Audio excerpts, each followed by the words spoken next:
Ja, i dag er Autoklubb på Skiveren camping, og her skal vi høre noen ord fra de som kan mye mer om det. Vær så god.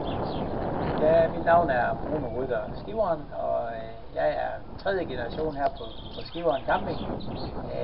Skiveren Camping er en af de ældste campingpladser i Danmark, som for flere år siden har holdt 50 års jubilæum. Vi er en campingplads i en større del af kategorien. Vi har 600 pladser, og så har vi 700 hytter. Vi ligger umiddelbart tæt knyttet til kysten og har kun 300 meter til vandet. Udover det, så er vi en 4-stjernet campingplads, hvor vi sætter store krav til, at kvalitet og komfort skal være i orden. Så vi gør os rigtig umage for at kan give folk en god oplevelse. Jeg ser at dere har dere restaurant her? Ja, vi har Eller har alle rettigheter, servering? Nej, vi har restaurant, som i forår og efterår har åbent på weekenderne, og i hovedsæsonen, altså fra ungefær om 15 dage til omkring Sankt Hans, så er vi dagligt åbent i restauranten og har åbent hen over sommeren hver evig eneste dag.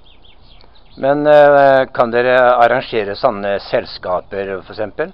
Ja, man vil sagtens kunne tage større selskaber ind, hvor man har mulighed for, uden problemer, kan have 100 personer inden.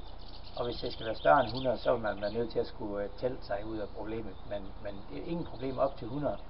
Det vil vi kunne lave fra dag til dag. Nej, for jeg tenkte da at det er muligheter for å ha et stort bobiltreff her på plassen. Og da snakker vi om en 200-300 autocampere. Ja, og det vil slet ikke være noget problem. Det vil ikke være, kapacitetmæssigt vil det slet ikke være noget problem. Og rent ved spisning skulle man selvfølgelig telte sig ud af noget af det. Men slet ikke noget, der vi vil have problemer med at kunne løse. Nej, og jeg har lagt mærke til at dere har kjempefine toiletter og vaskerom og allting her sånn. Ja. Og så er det veldig rent og ryddig. Ja, det er rigtigt. Vi har en komfort og en kapacitet, der kan række til, efter de tyske klassifikation, så kan det række til over 1200 enheder. Og vi har kun 600, så kapaciteten på toilet og bad, den er helt i top. Men har dere strøm til alle pladsene her? Jeg vil tro, at vi har strøm til 95%. Ja, det. De eneste, der ikke er strøm til, det er hvad det hedder, det er nogle enkelte teltpladser. Teltpladsen, ja. Og så har vi selvfølgelig mulighed for, at folk kan vælge strømmen til og fra. Hvis de ikke bruger strøm, så skal de heller ikke betale for strømmen. Og vi har også gratis vatten, så når man bruser, så betaler man ikke noget for badet. Nej. Man går bare ind og åbner. Jeg har lagt mærke til at dere har jo veldig fint sånn sendt med hall der borte da, hvor man kan boble og blant annet, og ja, man kan jo faktisk gjøre veldig mye her på plassen. Ja, vi har faktisk rimelig stor palet af indendørs aktiviteter, som gør det rimelig nemt for hvis man har mindre børn med at slå tiden ihjel, selvom det måske ikke lige er strandvejr. Og det som er oppe i andre etasje, er det tv-spill eller noe spesielle? Ja, det er sådan bare et spillerum, hvor de kan sidde og spille Playstation og Wii og hygge sig. De unge, dem der fra 10 op til 15-16 år, dem der. Bruker der oppe, ja. Ja, er det ellers noe du vil legge til? Nej, altså vi ligger jo rigtig godt som en, altså vi har mange fastboende, vi har ikke så mange fastliggere, men vi har mange af vores kunder, som kommer i 4-5 uger. Og så ligger vi jo rigtig godt for autocamper, hvis man er på vej sydpå, eller kommer hjem sydfra, hvis man vil tage en overnatning eller 2, inden man skal med færgen. Så der er jo ikke andet end 18 kilometer til Hirsals. Ja. Nej, vi har Autoklubb har hatt et veldig bra opphold her, og vi takker for at vi fikk komme hit og filme dere. Og vi kommer igjen neste sommer, og da er vi enda flere. Ja, men det skal være velkommen alle sammen der. Ja, vi takker for det. Ok, hei. Nå filmer vi utenfor lekeparken mot utkjørselen.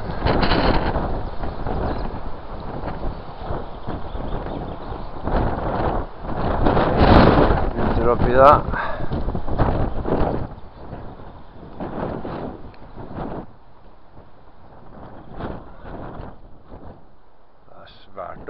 det her. Hæ?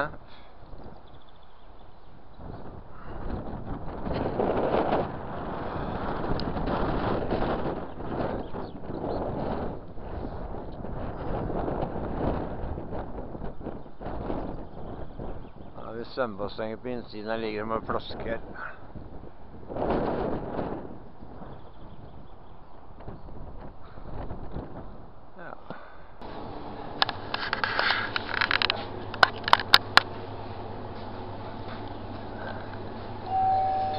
Giverens supermarked. Her ser du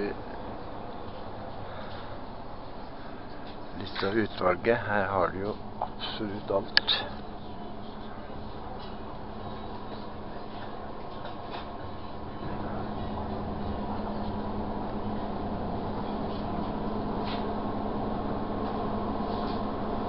Det er som å være i en stor Obs-butikk.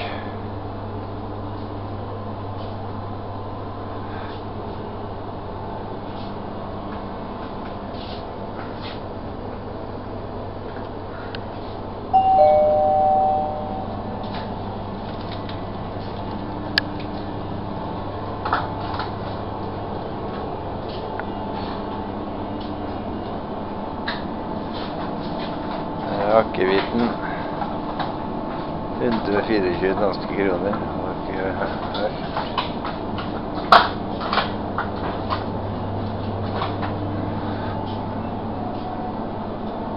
Stort utvalg av vin.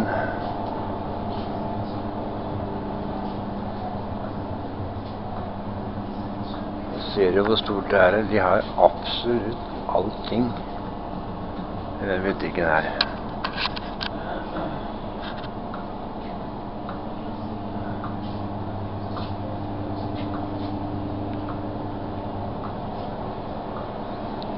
Kjøttdisken er full av alt du måtte ønske deg.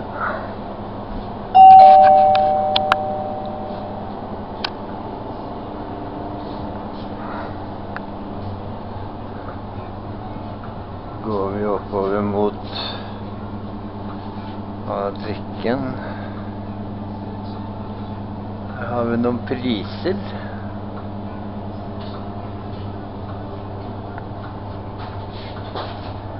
Vinelskere.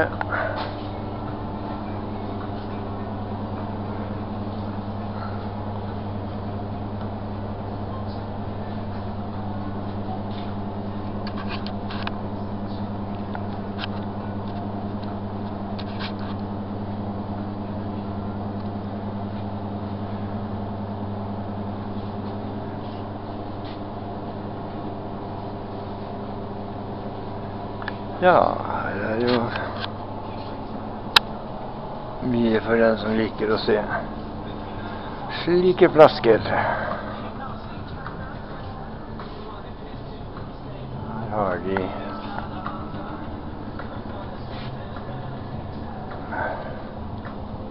faktisk undertegnede.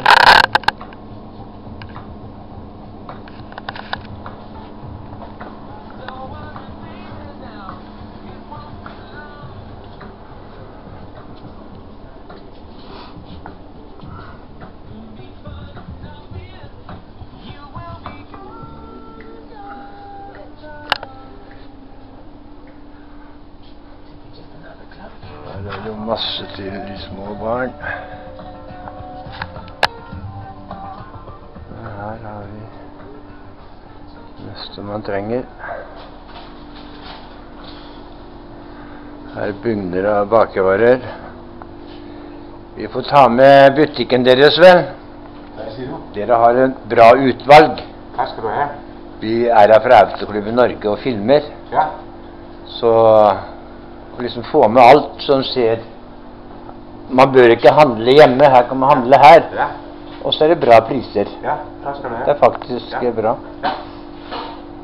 Og ellers har du noe fint å si? Du trives her på plassen? Ja, nå har jeg vært her i 35 år, så... Du har vært her 35 år, ja. Ja. Ja. Men du har ikke bare vært her? I jobber vel over Nej, hele. jeg har kun butikken. Bare butikken, ja. Ja, du får ta deg kundene. Ja, tak.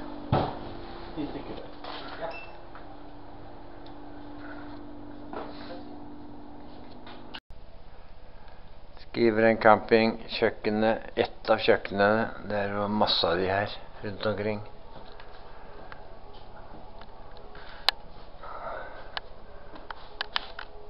Her ser dere store oppvaskmaskiner.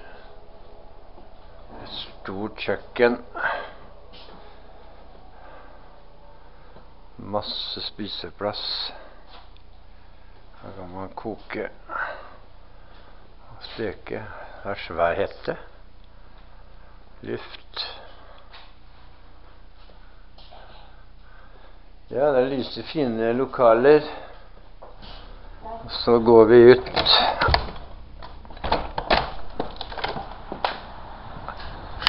Og da kommer det masse hytter.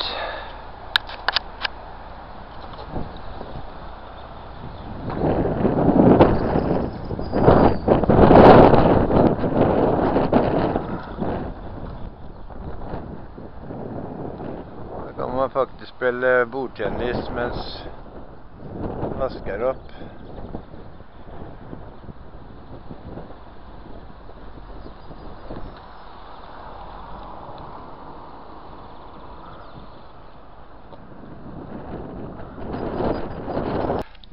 Nå er vi på Skriveren camping og inne i aktivitetshallen. Her er det faktisk mye å gjøre. Her ser dere bowling, som mange liker å gjøre.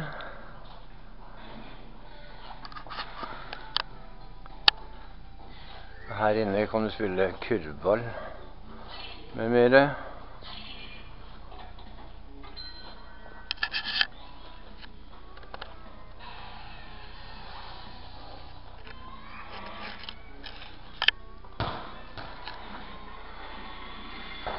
Og her inne har vi en medlem som allerede er i gang.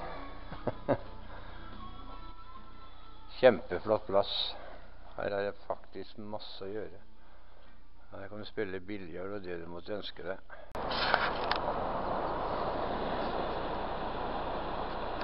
Nå er vi på Skriveren camping ved Skagen. Og her er det kjempeflott.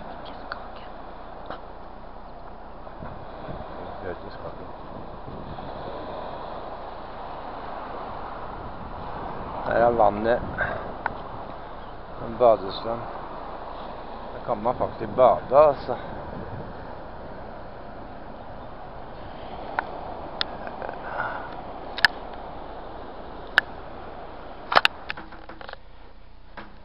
Nå går vi opp i annen etasje. Her har vi to store skjermer med spillestoler som man kan sitte og spille.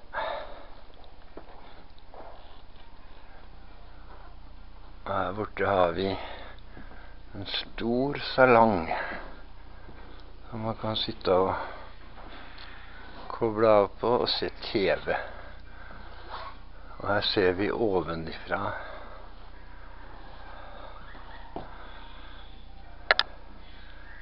Og i enden der er det kafeteria og kiosk.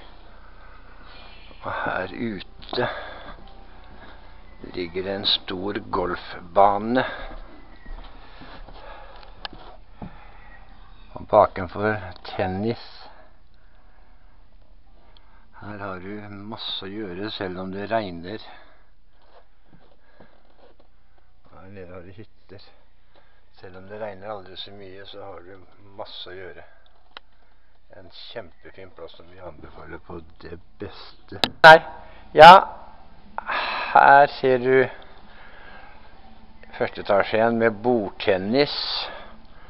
Det er masse spill å gjøre her. Her har vi et spill som ikke jeg kjenner til, men de som kan det, vet nok hvordan det virker. Og der borte har vi enda et spill.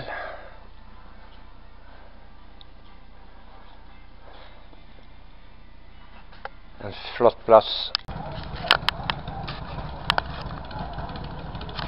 Skiveren camping, her har vi motorsykkeltreff. Det er en gang i måneden. Og da samles det en hel gjeng, men i dag spiller Danmark fotballkamp. Og da er det ikke fullt så mange.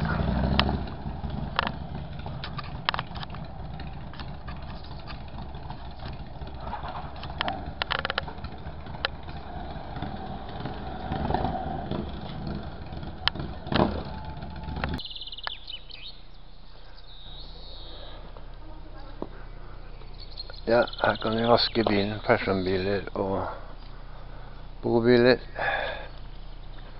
Innpå her.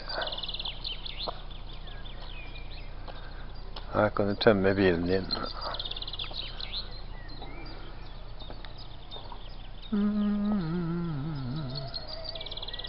Her kan du leie deg sykkel.